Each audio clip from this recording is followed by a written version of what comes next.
ఎమ్మెల్యేలు ఉన్నా వెళ్లిపోయినా పార్టీకి నష్టం లేదన్నారు మాజీ మంత్రి హరీష్ రావు. గూడెం మహిపాల్ రెడ్డిని 3 సార్లు ఎమ్మెల్యే చేసింది బీఆర్ఎస్ఏ అన్నారు. పటాన్ చెరువుకు ఏది చేయలేదో చెప్పండి. ఏది అడిగితే అది పటాన్ చెరువుకు అడగడమే తడువుగా జీవోలు తెచ్చిచ్చిన పటాన్ చెరువుకు కొత్త మండలాలు కానీ, మన మున్సిపాలిటీలు కానీ, త్రాగునీరు కానీ, రహదారులు కానీ, అండర్ గ్రౌండ్ డ్రైనేజ్ కానీ, మార్కెట్లు కానీ, స్టేడియంలు కానీ, కాలేజీలు కానీ ఎన్నో రకాలుగా పటాన్ చెరువుకు నిధుల వరద ఒక ప్రవాహంలాగా అందించాం. బట్ అయినా ఎమ్మెల్యే గారు ఎందుకు పోయినా నాకైతే అర్థమవుతలేదు. నేను ఇవాళ మీకు చెప్పేది ఒకటే, గూడెం పోయినా గుండె ధైర్యాన్ని మీరు కోల్పోకండి, మేమున్నాం మీకు. గూడెం పోయినంత మాత్రాన ఎవరు గుండె ధైర్యం కోల్పోవాల్సిన అవసరం లేదు.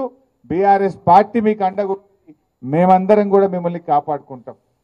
ఎవరైతే ఎమ్మెల్యేలు ఇలా పార్టీ మారినరో వాళ్ళు మాజీలు అయ్యేదాకా నిద్రపోయేది లేదు, వాళ్ళని వదిలిపెట్టేది లేదు.